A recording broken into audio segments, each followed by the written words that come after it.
We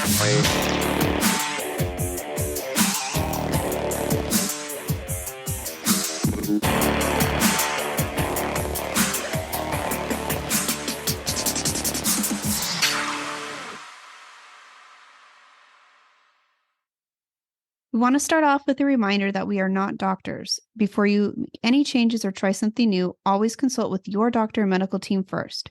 Chronic illness can vary from patient to patient, so it's always best to consult with your own doctor for what is best for you. Hello, welcome to I Determined. I'm your host, Mason Harvey, and I have Crohn's disease. And I'm your host, Michelle Harvey. I'm Mason's mom, and I speak as a caregiver on this podcast. So today's topic is the first of the new year. Yeah. Happy New Year's, guys. Yeah. How's your New Year's going? Hope everyone had a good New Year's. And this will be episode 1 starting over of season 2. Yeah. So we're happy to have you guys back. And since school has been on our minds, your favorite thing. Yeah, because it's just around the corner. After a nice winter's break. Yeah. To school. Of course it's going to be on. I know. It always seems like you count down for so long, and then it's like hey, the break's here, and then the break's gone, and then there's no breaks after that. Yeah. And then you're like, oh no. Yeah. So for Mason, when this podcast airs, he will be back in school. Yeah. So we thought, okay, well, what better subject to talk about than school? So in particular, what we're going to be talking about today is homeschool. And I think it's a really appropriate conversation because homeschool is becoming much more popular as time is going on. And for somebody like Mason who has Crohn's disease and other kids out there who... It can be really helpful. It can be. It can be a great tool to have. And I think we're extremely fortunate to have these options available to us and other kids. The thing, though, is we're not really here to advocate today. This isn't about saying like homeschool is the way to go. Homeschool is the best. Or public school is the way to go, or private school. That's not what we're here for. Yeah, we're pro school.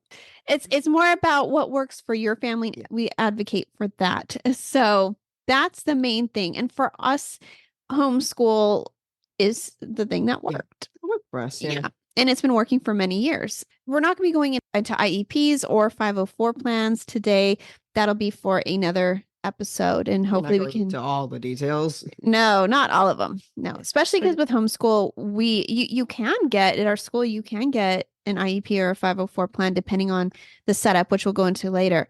But for us, it doesn't apply. No. So we will not be discussing that because today is about something a little different. But yes, rest assured, we will get to those IEPs and 504 plans in the future. The other thing I want to mention before we get started is there's no judgment here. We're just offering insight into our story with homeschooling and maybe encouraging or discouraging you from doing this. So we know it's not for everybody. And for us, though, no judgment. And this is just something we wanted to share with you guys because it is something that has worked well for us. But we know it doesn't work for everybody. No, it doesn't work for everyone. It's kind of like we always say with this, talk to your doctor and find out what's good for you. For you, specifically for you. Right? So let's start with some stats because I think that's important to kind of bring the science end into this. And so according to Brighterly.com, in 2022, say the number. Yeah. 4.3 million students in the U.S. were homeschooled, with that number trending up in 2023. Yeah. That's crazy. Yeah, that is. It is. And so that number is growing. And the annual growth rate that they have on it, the actual percentage is 10.1% between 2016 to 2021. And I mean, we can also, all of us remember COVID. And so that is part of the reason for that growth too. The other thing I want to discuss is why are people homeschooling? So why is this trend? Why are people suddenly doing this? Or why are more people doing this? Why is more people? Yeah. So some of the top reasons. So we looked at the National Center for Education Statistics to find out in their survey why people are homeschooling. And so the largest majority, actually, like the number one reason, 25% of parents listed safe environment as the reason. Which I think that's a pretty big, that plays a really big role because you want your child to be safe. Yeah. And depending on homeschool or public school, there's different safeties and Mhm. different safe reasons and stuff for Yeah. going to different places. But Yeah. um, And yeah. so I think that's very telling, though, that 25% of the parents homeschooling are doing it for those reasons. Mhm. So that means it's very important to them. And 14.5% of parents cited bad academic quality choices. And so I guess that, that makes sense too. Depending where you're at, maybe the choices available to you at your schools aren't top notch or aren't what you consider appropriate for your child. And Maybe there's something more you can learn that's more on with your grade levels and not a little back. yeah, because I think in like our case, we were able to advance further than you would have Mhm. in a normal Yeah, class. And so for you, you were able to accelerate your you're learning able to go a bit and faster. right. That's good. But for some people, the schools are not rated very highly. There's poor test scores. So 13% want to integrate religion into their curriculum. That is interesting. Yeah. And I do know some people who have done that. And I don't know if I knew anyone did that particularly for just that reason, but I think that was a huge influence for them. And here's where we fall into there's the 7.3% that cited special needs as a reason they're homeschooling. But interestingly enough, we did not start as we did not start homeschooling Yeah, we did not because start of this. homeschooling because of special needs or things like that. Right. We already were doing that. We were just doing it, But now we kind of fall into that Yeah, group because it's like, wow, this is really now we see how because with convenient Crohn's it is. disease and homeschooling is so Yeah. much more convenient than going to public school. Now that's just our opinion, Hmm. but for us, it was like, oh wow, this really works well, and it all Yeah. kind of It fit was together. perfect. Yeah. Yeah. And then there's the remaining 14% that didn't list any particular reason. And my guess is because maybe it was a little bit of everything. Mhm. And I think that's the case for a lot of people who homeschool. And I think sometimes you have your, what pushes you into doing it. But I think at the end of the day, there's a lot of reasons why you do it. This is in the US. These Yeah, numbers this are is the here. U.S. of And the world. yeah, and also not all homeschooling is equal, and we know that too. And standards can vary by state. It's interesting for me to hear other homeschoolers in other states what they are required to produce or what their kids are required to do. So it is very different. So homeschooling is not just like a general term. It can vary from state to state, district to district. That's why it's important for you to check out if you're considering this, what your state, what your district requires to see if this is something you can take on. We're going to kind of go now into, why did we homeschool and when Yeah, did what was we the start? choice? So, well, actually, when I was pregnant with Mhm. Mason, school was a discussion and it would come up quite often because people were like, "Oh, where's he going to go to school?" And we had actually bought our home in a neighborhood that was in the same elementary school district that I went to. And it was within walking distance, which was Pretty really close, cool. yeah. So, yeah, we always thought, oh my gosh, you can ride bikes to school, we can walk. It was like, and so that was really the plan. And then when Mason was around the age of 3, the city started talking about closing down that elementary school. And the reason at the time was because it was underperforming and low test scores. And so that was a little disheartening. So So, it wasn't just that, but that was a factor in it. I wasn't super thrilled about that. But the bigger thing was if they did shut down the school, where would Mason yeah, go?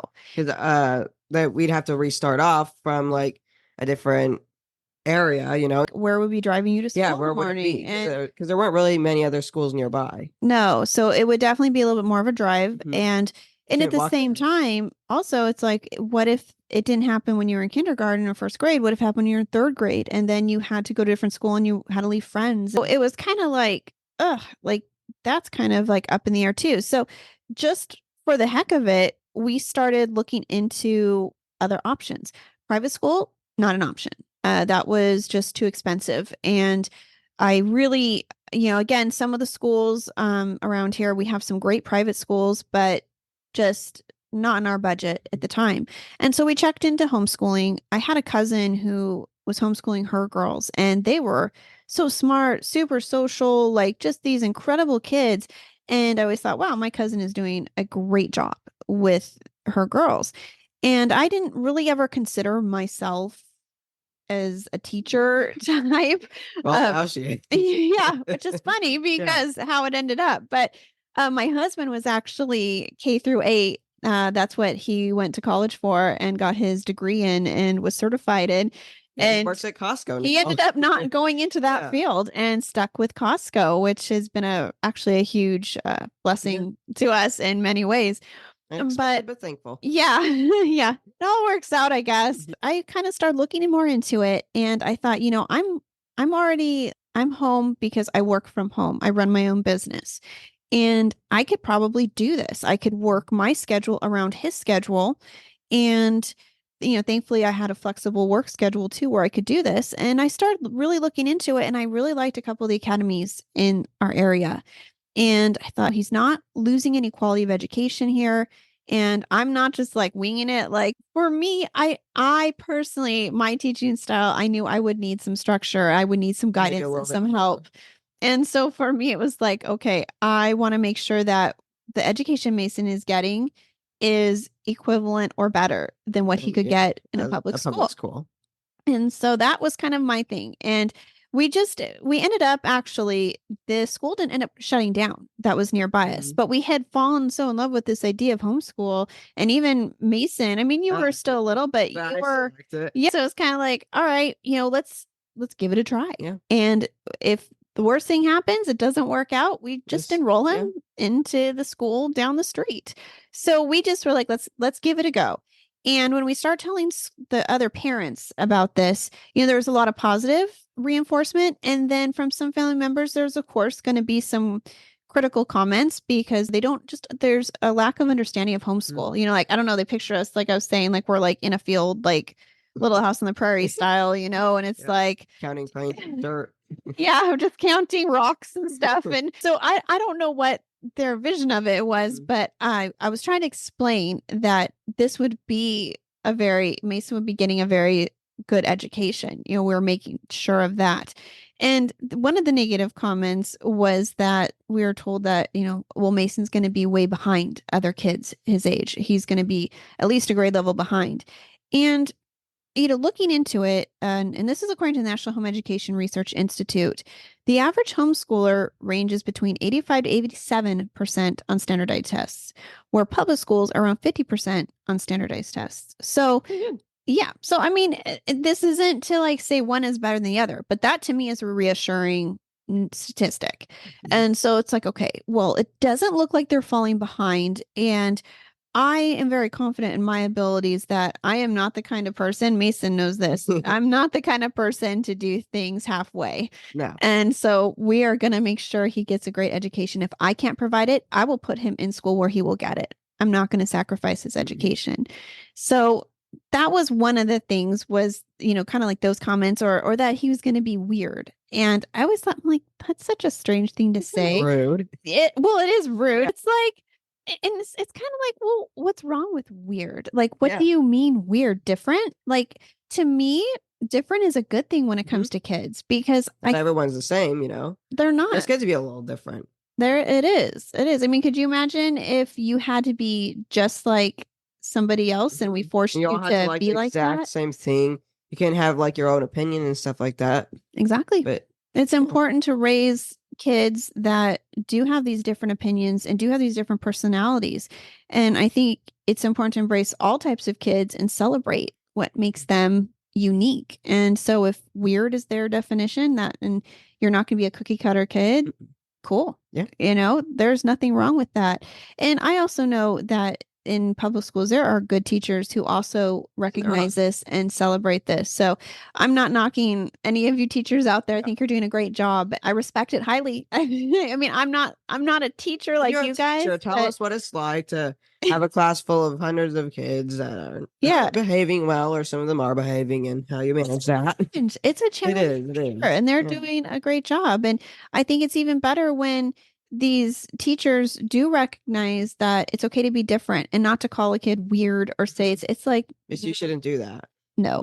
So that was kind of some of the funny comments, and also socialization. They're like, how is Mason going to learn social skills? And I'm thinking, you think the only place that a kid will learn social skills is school. No. If you're relying on school to raise your kid, that's a problem. I think school adds to that dynamic for sure.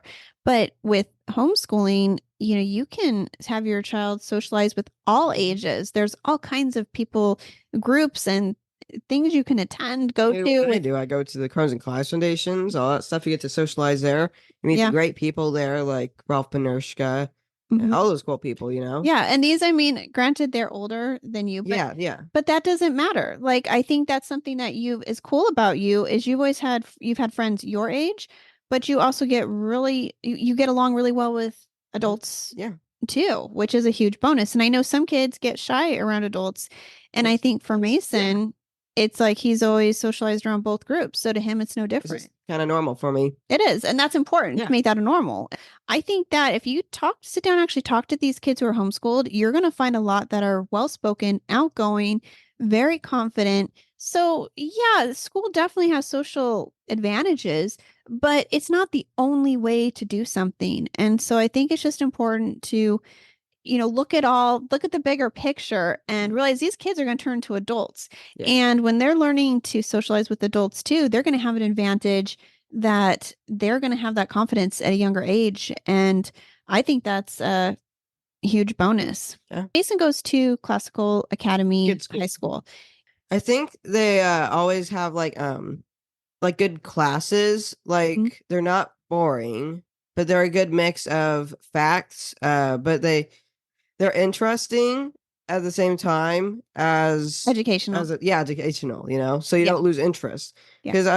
Because something that I know is if you're not interested in something, you're gonna have a harder time learning from it. Yeah. So if you're interested in that subject and you really want to pay attention to it, you're gonna have a lot easier time paying attention to it. And also, at Classical Academy, hmm there's a lot of good teachers there, and they're all the ones I've had so far are very kind. Yeah. You Yeah. get assigned an educational specialist. And Mason has been, I mean, I think all the kids are very fortunate with who they get. Also, one good thing about it is they take note of my disease. They do. They all have been very respectful of it and talk to you about it and make sure you're doing okay. So, yeah, because you meet with them. It's not like like I said, we're not isolated off just in our house. And there's many different ways to homeschool. And so I was like, just so we're clear again, we're only talking about how we chose to homeschool. There's many ways to do it. So we chose a local academy, which was Classical Academy. We started off in elementary school. We went with them through middle, and now we are at their other campus for high school. And they have many different options. And so you can go to school if you'd like a normal school week with one day at home. You can take a couple courses. They have online classes. For Mason, we've done typically it's been a structured 5 days at home school week. The normal school. Right. And then every 6 weeks, you meet with your educational specialist. You can, before COVID, we would meet on campus and sit down and go over all of Mason's work and bring a sample. Yeah. And then with COVID, everything And kind of also switched to having Crohn's disease, online. which gave me an immunocompromised Yes. system. There's a easier chance of getting sick, especially with an immunocompromised system. So we use Zoom. And which is a really cool option. His educational specialist is super flexible about that and makes herself available too all the time. We can talk to her whenever we have an issue or like you have to go drive down there in a 30-minute drive. Yeah. If you need something, you can just Zoom them and be like, oh, this wasn't working. How do I fix this? Or you could just do something like that, you know? All the classes are approved through the academy and they all meet state requirements. And so as I kind of mentioned, we're also required, we have to turn in your samples, right? You always know about this. So we pick out like out of the work he's done in a 3-week period, we pick out a sample to send in from every class. And sometimes there's additional requirements, like certain types of essays need to be written, assignments. Yeah, your favorite. He gets so many essays at this age, so many. And which is great prep for the future. Yeah. And writing podcasts. Right. Actually, it has helped. We were able to use like an assignment was we were able to show one was a speech he wrote. He had to give a speech. And so he was able to write the speech out and then speak it at the place I was speaking it out. Yeah. And that counted for my writing sample. We wanted them to see what Mason is doing because they also require community service at this school. So I think most high schools actually.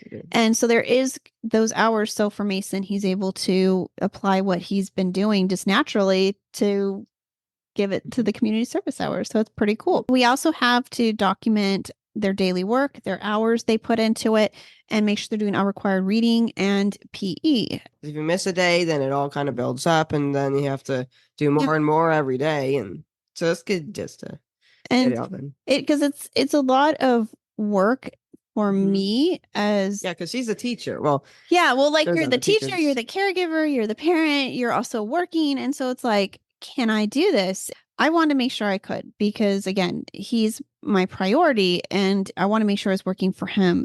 I'm thrilled for us that it has worked so well. I really am. And, Mason is a year ahead of where he is supposed to be. And I think some people brush that off because when we say he's homeschooled, they probably think, oh, the mom, how cute. She like put him a year ahead, And Yeah. it's like, and so I'm always trying to explain, no, No. this wasn't like me just saying, oh, you're doing so good, Mason. Let's just skip a grade. No, you can't do So that. he was able to keep up. And we never officially changed the grade because we wanted to make sure that Mason had room to fall back in case it became too much for him. Yeah. Because sometimes some of the material, it might be for his age, it might have been Be a too little difficult. challenging. So we made sure before we officially changed it and officially changed the grade, we made sure Mason was comfortable and doing well. So you've earned that you've done all the work. Yeah. Like and so I feel like it's probably irritating if people act like, oh, It's homeschool, yeah. it's just Easy. homeschool. And No, yeah, it's like, it's public school, but just at home. right. It's all the same stuff. And I am not giving him a pass. Like No. he has to earn it and work for it. And Yeah, we do get infusion passes. yeah, Yeah. well, and actually though, that is something that homeschooling we're going to kind of go into has been really convenient for. I mean, we took this seriously. We added on to our home when we knew we were going to be homeschooling. And we were like, I mean, it worked out well Yeah, too, but we decided on a bedroom and a bathroom onto our home and we would use that as the classroom. And so that ended up being the room that Mason started school in. And because we wanted a room, and my idea was I want him to have a room where when we left the classroom, we shut the door on it. And we had our home. I didn't really want our home and school to blend too much. And maybe that sounds weird to some of you because you're thinking, well, isn't that the benefit of homeschooling? You can like sit at your dining room table or on the couch. But I really thought I wanted him to have a place where he knew when he entered this room, it was for learning. It wasn't like the rest of the house. The rest of the house was our home. This was his school. So I kind of wanted that feeling for him so he didn't feel like he was always at school. Like so that was the idea. And so once he was diagnosed though, when we came home from the hospital, he was and school had started. He was like, I don't want to be in there. I'm not comfortable. Because sometimes or after the hospital, my back wouldn't feel quite right. And so sitting in those chairs wouldn't be as comfortable. So you'd have to kind of do it like on the couch. Which is much easier when your back is kind of like that. Yeah. Or a heat pack. Like if you had a stomach ache and you needed the heat pad, you could put that. Yeah. So that was what was kind of cool was we had that flexibility of not having him like he had to stay home from school. If he was in a public school, he'd have to stay home. And so we kind of had these options where we could just sit down on the couch and and it was no different to me. So we slowly left that room. We ended up just doing what worked for Mason. That kind of leads us into our next topic, which is why it does work for us. And especially if you do have Crohn's disease, but we also recognizing that it might not work for you. Because like kind of like Crohn's, school is different for everyone. Depending on your level, some people have Crohn's and they can operate at a normal level. They don't have the same severity. Some people don't receive as many treatments like you do, and they're in just once every 8 weeks versus us every 2 weeks. Sometimes people might actually get infusions or shots or those kinds of things more often. Yeah. And you might have a suppressed immune system. So the thing was when Mason was diagnosed, I guess the most important aspect was that Mason was thriving. We wanted to make sure he had the best start he could. And I was enjoying it. And that he was enjoying it because it's like if he was miserable and if we're doing homeschool and I wasn't happy, there wouldn't really be like a reason, Right. That was what was important. And so that was already happening. And then when he was diagnosed, it's like we wanted to continue with that because he was happy with it. And so every year, Mason's input was always number one and making sure that he was enjoying school. I mean, and enjoying school. You still Yeah. complained. Like, Obviously, yeah, I want to school let you isn't know out the there. best, Yeah, but they're still gonna complain. Okay, but so obviously being homeschooled, I mean, not having to walk to school every day yeah, or riding a bike to school every day is a yeah. little better than I point that out on rainy days or yeah. really hot Yeah, days. you don't have I'm to like, bike in the rain or walk through the rain. So staying at yeah, home with school during those kinds of days is obviously a little yeah. better. So And it's not to say like yeah. with homeschool you're gonna have like Oh, this I love school. magic where Math your is kid is like, I wonderful. I know love how to solve it. everything. Because it's still challenging. I Mhm. mean, they're gonna still. I think you Yeah. enjoyed it though more than going to public school, where some kids would be the opposite. So for Mason though, it was working. I think there's a push sometimes from different institutions and different places. There's still a belief that homeschooling is not on par with public schools. And they have their different reasons for it, and I respect Mhm. those too. But I think it's important for these places to look at the child and see like, are we trying to fit them into a mold that doesn't make sense? Because at the time I was thinking he's going to miss so much school. If I was to enroll him, Yeah. he would be spending more time at appointments because when you got out of the hospital, you were sometimes like 2 times a week at an Yeah. appointment and also Or not also feeling almost like well. 3 times a week sometimes. Yeah, it really was. It Mhm. was really crazy. And we didn't It know would have been almost impossible. it would have really made it harder on you because you would have been missing instruction Mhm. in the class. Maybe you get makeup work, but you would have missed the instruction by the teacher. It would have been a lot. And so we had a great system in place. And, here we are 3.5 years later, We're and still doing the same thing. yeah, and Mason is excelling and he'll be graduating early and everything. So that's pretty exciting. And I know sometimes with chronic illness and things like disease, sometimes these kids do end up a little behind because they do have so many more challenges than other kids do. So for us, so like we did the math and just for treatments, these are just for Mason's biologic treatments, Yeah. you would have missed 84 That's school crazy. days. Yeah, which is a lot That's on yeah. you to like have to make that up in a regular classroom. And then kids are seeing you're gone all the time. And that doesn't include like other appointments. If we threw in the other appointments, so that's just at the bare minimum 84 Mhm. days. With the other appointments he has with procedures, being in a flare, Yeah. it would have been the hundreds. And so, you Would have been almost have like an chaotic. entire school year that he would have Just missed. Yeah. missed. And so for me, homeschooling made it possible for him to shift some of these classes when he onto the weekend. Mhm. And I still And get the instructions and I'd be able to understand them still. right, you And don't feel not like, like with what's math. this? Could you What's imagine with yeah. math, like if you're missing a step and then you're Yeah. If trying to you go don't really on? know what you're trying to do. Mhm. Because like trying to solve something without knowing what you're doing or the instructions, it's like, oh, you It's can't really do it. it's tough. And we highly admire all of you guys out there, all you kids listening, if you are, Yeah. and you are pushing through, You're doing great. you are doing Yeah. great and you have challenges other kids don't. And it's Mhm. going to make you a stronger person. And it just sometimes just doesn't seem fair, though, that you have to go through Yeah. this.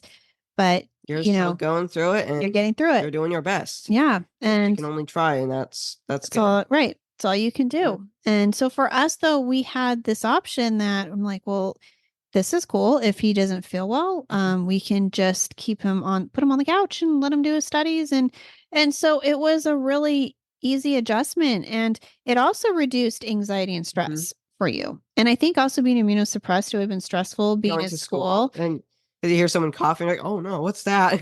Yeah, because then if Where'd you that get come from? sick, then Yeah. you're gonna miss Then more you skip more school, and days. then you might miss treatments, which will lead Yeah. to so Even worse. so for some kids, and again, all these kids are on different treatments, and so it's Mhm. it's hard to say. That's why it's important to look at 'Cause your individual some kids might situation. not be immunocompromised, some Right. may They may be. not be to your Yeah. extent or as severe as you. Yeah. So the thing is, for us, reducing that anxiety and stress is something that was very healing for him. And Mhm. we've discussed stress in our one of our last podcasts and how it relates to IBD. If I had to go to school every day Hmm. and I was stressed, that would cause Could potential potentially, flares or right. things like that. Because I mean, it's like how And when you're in a flare, when you're stressed and you're in school, it's hard to learn sometimes yeah, because you're that's a good thinking about point. all these other things, and you still have to try to solve all these questions or remember things, the dates and all that stuff. Right. So with stress, it's hard to learn, but then it could cause other Right. issues that could potentially mess up an entire school week instead of just Right, because for some kids it can be embarrassing Mhm. situations that are very difficult for kids. And sometimes you're going to be up running to the bathroom several times and may miss a lot during a class. So there's a lot of things for these kids as far as anxiety and stress go with this. All the kids are different, but for Mason, It it was works. like game Yeah. changer for him, And it and it changed really the way I helps. learned. It does. Mhm. And I think you're more relaxed. Like you Mhm. said, when you're stressed, you kind of shut down, probably you're not learning to your full potential. Yeah. And so this way you can.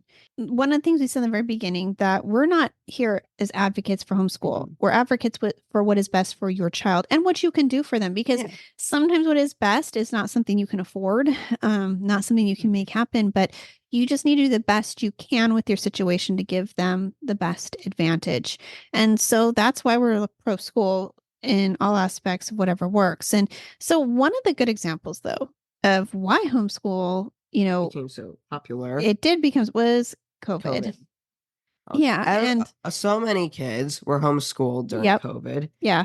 Some didn't like it, some did like it, some And to were be just fair, it wasn't like your homeschool. Like they were no, thrown into situations where, like it they were wasn't even suddenly the thrown in same. front of a computer Mhm. and these parents were working, they were busy, they didn't know how to teach some of this stuff. And so these kids had to rely on different learning methods that they were not used to. They were suddenly thrown into this.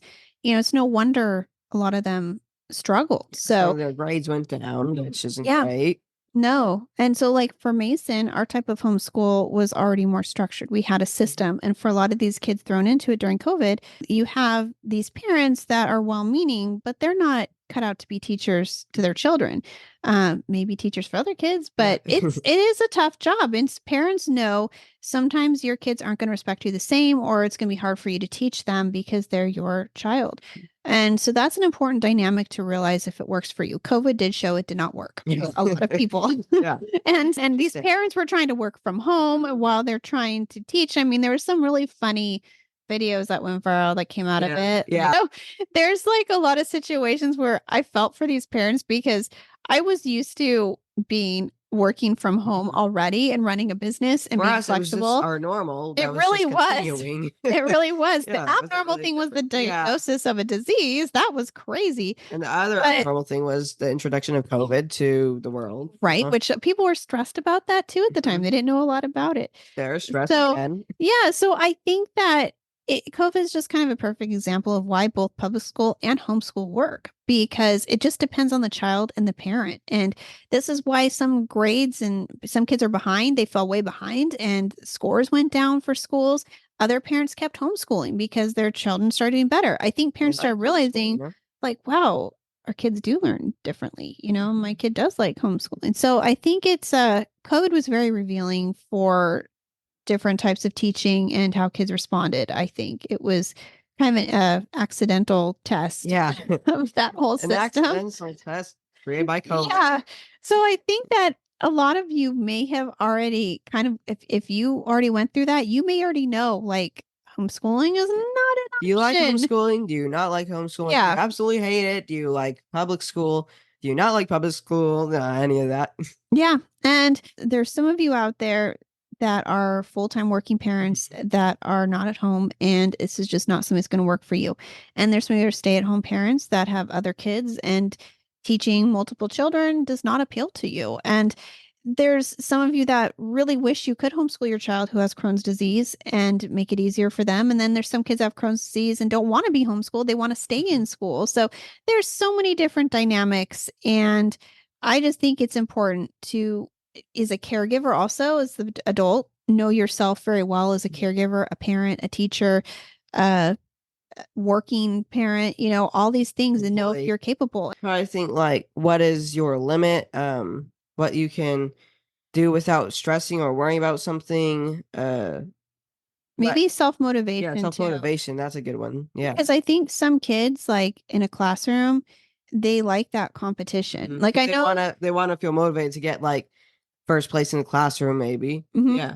yeah, like I feel like grades. maybe in homeschool for me at least for me, um, I don't really like the stress of competing, but Yeah, you're I know not like other that. kids do Yeah. like that. I didn't like competing against other kids. I like competing against myself. Yeah, competing against So yourself. I Try to get did. better and better and I better. did. So yeah, so there's something to that. I did. I would always try to do better. It was like, Mhm. okay, if I, yeah, so I was very competitive with myself, but Not like my competitive against husband has others. mentioned that like it helped him in school to do better, to see other kids doing well. And so that would encourage him to To want to try do to do better. better. And so it again, like just between the three of us, there's all different ways that we were encouraged and To get better and learn. right. Mhm. And for me, like, and this is like controversial too. I know testing is a big thing. Some people are pro testing, some other parents think testing does not measure anything. And I'm kind of somewhere in there where I think in a classroom, As a kid, I don't think testing should exist. I was gonna They should just say, throw it out the window. We don't hold need your testing. opinion. We'll hold your opinion. Um, I know. but I think that in a classroom, it's one of the only ways though a teacher can see how Mhm. kids are doing. If Because they if you have remember, 30 students, yeah. how are you? It's like, okay, well, how do you know that the student over here, how they're really doing? So tests can help you see that. Now, for you, one Mhm. of the advantages with homeschooling, I can see immediately when we're working on something where you're struggling. And if you are like, I can't figure out this math problem, it's not like I have to wait to test you to Mhm. figure out, oh, you had a problem with it. Yeah. I can see you're having a problem We with can it go back to and we that can lesson and identify it. figure it out. Yeah. Yeah. And so there's different advantages with that. So for us, I don't feel like testing is, I mean, we do it. Mhm. We do tests. They Like it are part of helps, but it. it's not But I that don't think it's always an necessary. indicator of intelligence or Mhm. attention because I think some kids are really good at memorizing stuff for tests, but And then then they forget it the next others, day. yeah. So to me, what's more important is that Mason is retaining this and really learning the concepts. And understanding it. And so, yeah, so, I think some kids love to be told they got an A. And I think other kids don't care if they got an A Mhm. or not. They just care more about if they got the concept and they know what they're Mhm. doing. So, that's kind of another cool benefit of homeschool. You can kind of do it however you want. The other thing is, I think the misunderstanding is that homeschooling is sometimes lazy or when I think it's quite the opposite. It is a lot of work. Mhm. It's a lot of dedication. And we're not teaching the same grade over and No. over and over. Every It's year, the grade yeah, changes. first grade, second grade, third grade, fourth Yeah, grade, well, fifth hopefully it grade. changes. Hopefully. Hopefully. Maybe 10th grade will be exactly like ninth grade. Yeah. I don't want that. But it's something that it's true. Like you're on to the next subject and so am I. So Mhm. as an educator, I'm not teaching the exact same thing. And so it's not like you have a chance to really get good at it and really hone your skills. So you have to be really good at remembering, kind of like learning. And it's so it's tough. It's It not is. easy. It's not for everybody. And I get that. And also trying to navigate chronic illness at the same time isn't easy either. But I think homeschool kind of prepared us Mhm. because I already knew I had to be flexible with work Yeah. and with, so it's like, okay, we can do this. I'm happy that you're doing Yeah. so well. And And I'm understanding everything and it works for me and didn't mhm, really have to change anything since it's how we started. yeah, Yeah. exactly. I And just think, kind of yeah. continuing on from the Right. beginning. Right. And I mean, there is the options too.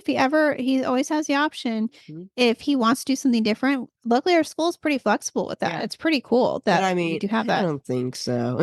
Yeah, this is, I think, Yeah. just like some other, like some kids listening are not going to relate with you. Other ones are going to totally relate. Really. Then some will be like in the middle, maybe. Yeah. So that's kind of like, don't put your child in a box. And I mean, if you have multiple kids, you already know how different all your kids are. They're not all the exact Mhm. same. And so it's like you already know that varies. So why would there just be one teaching style that should work for all of them? I mean, it really makes sense to me that there's multiple teaching styles, but unfortunately, teachers don't have that luxury. When you have a class with a certain amount of kids, you have to keep the order and you have to Mhm. have lessons planned.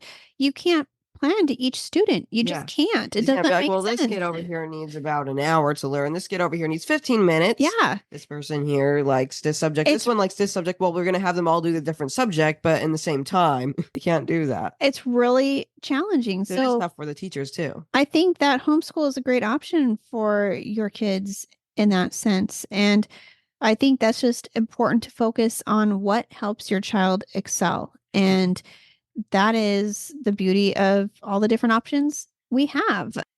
does any child love school, but do they love how they're being taught, I Yeah. guess is a better. Yes, I love it. I love it. So it's like finding out, okay. And then, as the caregiver and as the educator, it's like, are you successful at it? Because, She is. well, thank you. But if if it was not something that's working well for me, it would not be worth it for me to put Mason through that. We'd have to have a discussion about, going back to school, because it's like, if this is not working and I'm not feeling like I'm good at this, I'm not going to sacrifice his education again due to my lack of knowledge of certain things or expertise. So it's important to be humble and to be honest with yourself if you are successful at something, and to really examine that. And medical necessity, sometimes you are going to have to teach them at home, because there's durations of time where they will be home. And I know the school districts do have something in place where they can send an educator to your house to help, if it's like for if you have an infusion, there are those things where you can have the infusions come to your house, and you have the infusion at your house, and you can have a teacher come over, maybe teach. So there are other options, but for us, we knew this was very long term. We weren't looking at just a year or 2 years. We wanted something that would be in place and be stable, and a structure for Mason that was there for him regardless of where his health went. And so for us, homeschool fit perfect the bill. Yeah, it did that. And so I think in wrapping this up, I think it's important to say that I would never tell someone, oh, you can for sure homeschool. You can do it. If I can do it, you can do it. I don't like those kind of statements, because I think we're also individual, and everyone is different. They are different preferences. Just like you wouldn't tell another kid, like, you can definitely do homeschool. Why would you like it? Because other kids might be like, why do you like homeschool? That's not my thing. Public school? You could do public school. Yeah. So it's like, I don't want to sit here and say, I think you can definitely do it. But I do think that if you want to give it a try, or if you are doing this out of medical necessity, just do the best you can and just try. Because you don't know if you don't try. For you out there, if you're thinking of it, you're considering it, I would say go for it. And if your kids are on board, great. And then if you try and it's like nobody's happy, or it's not working for one or the other, then you just go back. Yeah, it's no big deal. So I will say for us, it's been a great ride having this homeschool, and I'm really thankful for it. Yeah, I really am thankful for it, because it's allowed Mason to really grow into who he is, and has allowed him to he's have different potential out there. He'll have fulfilled all the requirements that the state requires. So that's very important. So we're really proud of him. And I think it's a huge accomplishment, but we've given him the tools that he needs so he can get the education he deserves and not let a disease hold him back. Yeah. So that's live my life. Yeah. So that's about it. That's our spiel on homeschooling. Wonderful spiel on homeschool. Yeah. So I hope it was helpful in some ways, or insightful. And maybe some of you listening are like, I'm glad they said this, because I definitely don't want to do it now. And you helped me. And maybe you're listening to it and you're like, oh yeah, it sounds good to me. I want to do it now. Yeah. And maybe some of you out there are homeschooled, were homeschooled, and you can relate to Mason, to me. Or saying, oh yes, public school does sound good. Yeah, and maybe like it really does. So go in any direction with this. Yeah. So anyways, you guys are welcome to follow us on Instagram at Team IB Determined. We would love to have you guys follow along our journey and watch. You get to watch all the fun we have, which we try. Follow our journey. And we get to watch Mason's medical journey too on there, and get to see all of that. It's where we include everything. So give us a follow on there, and you can also listen to us on Spotify, iHeartRadio, Amazon Music, Apple Podcasts. And I put that link to Buzzsprout all the time in the comments, so you guys can find any station that works for you to listen to us. And if you like watching, go to YouTube. And if you are on YouTube, make sure to like and subscribe. And if you want to be notified every time we post a video, make sure to hit that bell. And also, we have been getting comments. So thank you for sending comments. Yeah. But keep them coming. Like more. Yeah. Send more comments. We'll read them all. Coming, and keep suggestions. Anything you're like, hey. Ideas for future videos. Yeah. Like if you're related to anything in the video. Yeah. I don't know. Things like that. We would love. You just want to say hi, or how you found us on YouTube. Like someone today had shared with me, and it was like, oh, this is cool. I have to read it to you Very because I don't cool. think I got a chance to show you yet. Well, if So you comment to us, yeah. we're gonna read it. Yeah. So it's kind of cool. So that was exciting. That was right before we started filming this, but I'll be able to show it to you. Yeah. So those are cool. So thank you guys for continuing to listen and especially into the new year. So we'll still continue on with guests and new topics and maybe revisiting old topics too that we have new insight into, or if somebody wants something talked more in depth on, we're happy to do it. So here's an idea for a comment for the New Year's. What is your New Year's resolution? Yeah, I don't have one. Yeah, I don't either. I know, but we'd love to hear if you have one. We'd love to hear that. Yeah, that would be great. Yeah, that would be wonderful. Yeah. So share yours, please. Yeah. Maybe, yeah, we would love to hear it. It'd be inspiring. Yes. All right, guys. Well, thank you for listening and make it a great year. And please keep listening. Great New Year. Yeah. All right. We will see you on the next episode. Bye. Bye. Bye. We hope you will stick around, tune in, and reach out to us with your own journeys. We are excited to give you an inside view of what it takes to be a caregiver and what it's like to be a patient. And most of all, we hope you'll maybe be able to apply something you hear on here that might help you in your own life. Sometimes life changes, and it's all about how you handle the journey.